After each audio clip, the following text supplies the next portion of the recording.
আমাকে দেখে একটু ফ্রিতে ভিতরটা দেখার সুযোগ করে দিল, তাই আমি ভিতরটা একটু দেখে নিলাম। দুজন নাচ করছে, কি গানে কোনো রকম মেলার দোকান বসেনি। এই বছরই প্রথমবারের জন্য এখানে দোকান বসেছে কোর্ট।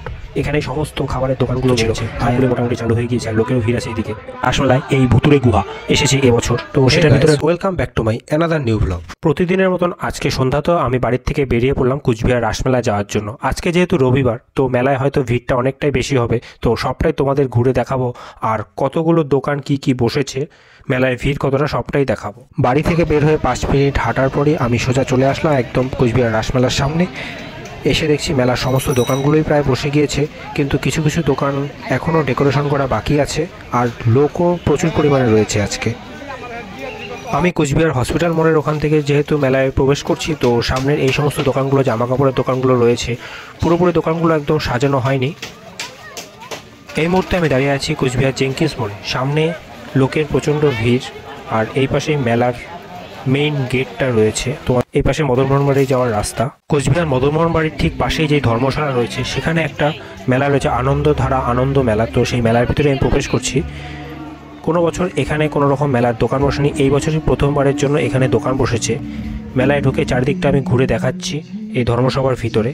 এখানে ভিতরে যে সমস্ত স্টলগুলো রয়েছে, সবগুলো কুচবিহার ডিস্ট্রিক্টের ভিতরে যে সমস্ত সাব ডিভিশন আছে, সেই সব জায়গার থেকে সমস্ত স্টল এসেছে। এখানে হস্তশিল্প থেকে শুরু করে আরও বিভিন্ন রকম স্টল রয়েছে এই ধর্মসভার ভিতরে।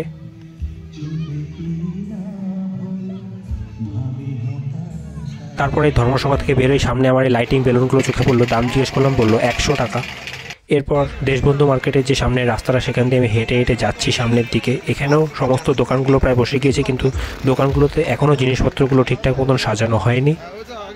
তারপর আমি চলে আসলাম রাসমেলার মূল মঞ্চের সামনে। এসে দেখছি একজন গান করছে, কিন্তু কে গান করছে ঠিক জানি না। কিন্তু একটা জিনিস আমি বুঝে পাই না, সমস্ত আর্টিস্টগুলো রাত্রিবেলা কেন সানগ্লাস পরে গান করে, সেটাই আমি বুঝতে পারি না। স্টেডিয়ামের মূল মঞ্চ থেকে আবার আমি বেরিয়ে পড়লাম এদিক ওদিক ঘুরে দেখার জন্য। স্টেডিয়ামের ভিতরে যে সমস্ত খাবারের দোকান বসেছে, সেগুলো তোমাকে একটু ঘুরে ঘুরে দেখাচ্ছি আমি। এদিকে একটা নাগরদোলনা বসেছে বাচ্চাদের ছোট। এটাই হলো কুচবিহার রাসমেলার মেইন ফুড কোর্ট। এখানে সমস্ত খাবারের দোকানগুলো রয়েছে, আয়াত থেকে শুরু করে কুচবিহারের আরও যত রেস্টুরেন্ট আছে সব কিছুরই স্টল এখানে রয়েছে। সিএফসি, আয়াত, আরও বিভিন্ন স্টল রয়েছে। এখানে আরও নতুন নতুন অনেক স্টলই এসেছে। এখানে লোকেরা সবাই খাচ্ছে। এরপর আমি স্টেডিয়াম থেকে হেঁটে হেঁটে চলে যাচ্ছি রাসমেলা মেইন মাঠের দিকে। মাঠের ভিতরে গিয়ে আমি তোমাদের দেখাচ্ছি ঘুরে।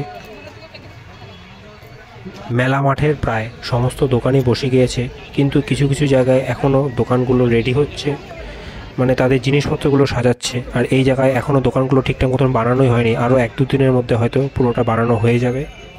এই রাস্তাটা এখনও অন্ধকারেই রয়ে আছে। তারপর আমি একটু মেলার মাঠে এদিক সেদিক একটু হাঁটাহাঁটি করলাম, কোথায় কি কি দেখা যায়, পাওয়া যায়।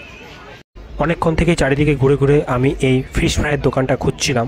দীঘা ফিশ কর্পোরেশন, প্রতি বছরই এই দোকানটা এই জায়গাতেই থাকে, কিন্তু খুঁজে পেতে একটু টাইমই লাগে।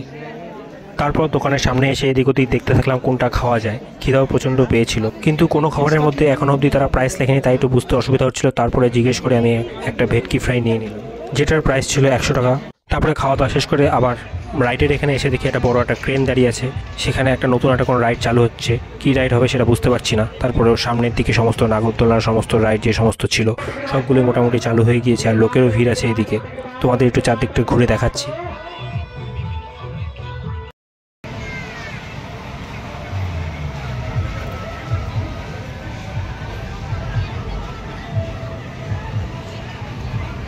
নাগরদোলনার ঠিক পাশেই বানিয়েছে ভুতিয়া গুহা। প্রথমবার রাসমেলায় এই ভুতুরে গুহা এসেছে এবছর, তো সেটার ভিতরে আর ঢুকিনি, বাইরের থেকেই তোমাদের দেখালাম। নর্মালি কালী পূজা, দুর্গা পূজার প্যান্ডেলে যে সমস্ত ভুতুরে বাড়িগুলো বানায়, সেরকমই একটা বানিয়েছে। এখানে টিকিট মূল্য মাত্র 50 টাকা। ঠিক ভুতুরা গুহার পাশেই আছে চিত্রাহার।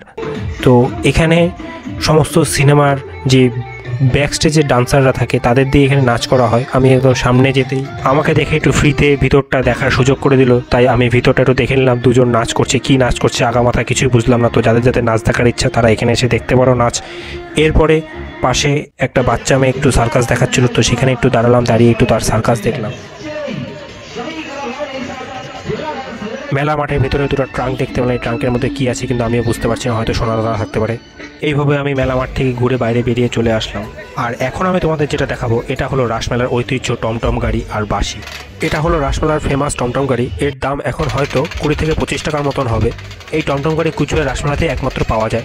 এরপর আমি চলে আসলাম একদম মদন বাড়ির সামনে। এখানে সমস্ত দোকানগুলো, এখানে সমস্ত বেশিরভাগ ঠাকুরের জিনিসপত্রই পাওয়া যায়, ঠাকুরের দোকান। সব দোকানগুলো বসে গেছে একদম প্রপারলি পুরোপুরিভাবে এখন। আর মেলা মাঠের দোকানগুলো 95% বসা কমপ্লিট হয়ে গেছে।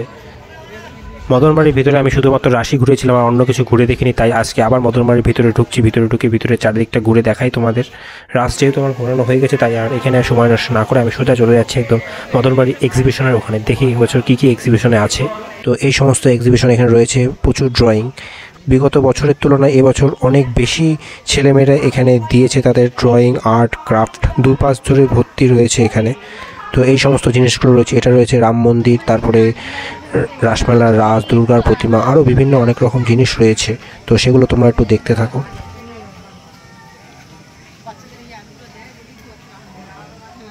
এখানে একটা পাটকাঠি দিয়ে সুন্দর রাইফেল টাওয়ার বানিয়েছে। এখন অবধি এটাই আমার সবচেয়ে সেরা লাগলো।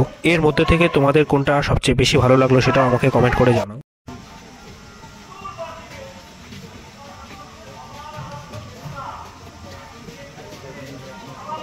এইসব দেখতে দেখতে আমি একটা জিনিস দেখে ফেললাম, বিরাট কোহলির হাতে T20 ওয়ার্ল্ড কাপ। এটা দেখে মনটা একটু খুশি হয়ে গেল। তারপরে এদিক ওদিকে একটু ঘোরাঘুরি করলাম। এদিকেও সমস্ত আর্টগুলো তোমাদের দেখাচ্ছি।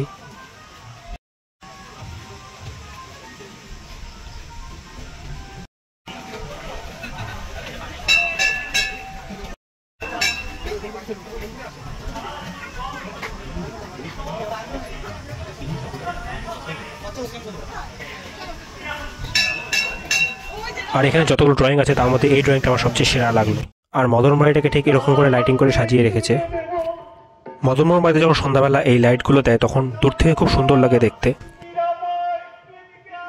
আর একদম মদন বাড়ির ঠিক বাঁদিকে রাজপরিবারের সবার ছবি এরকম করে সাজানো রয়েছে এখানে। এটাই হলো রাসমেলার সময় মদনমোহন বাড়ির চারিদিকে টোটাল ভিউটা। আজকের মতন রবিবারের সন্ধ্যার রাসমেলার ব্লগটা আমি এখানেই এন্ড করছি। আবার দেখা হচ্ছে নেক্সট কোনো ভিডিওতে। ভিডিওটি ভালো লাগলে লাইক, কমেন্ট, শেয়ার করে দিও। আরও নতুন নতুন ভিডিও দেখার জন্য চ্যানেলটিকে সাবস্ক্রাইব করে দিও। বাই বাই সবাইকে, গুড নাইট। আমি এখন বাড়ির দিকে রওনা হই।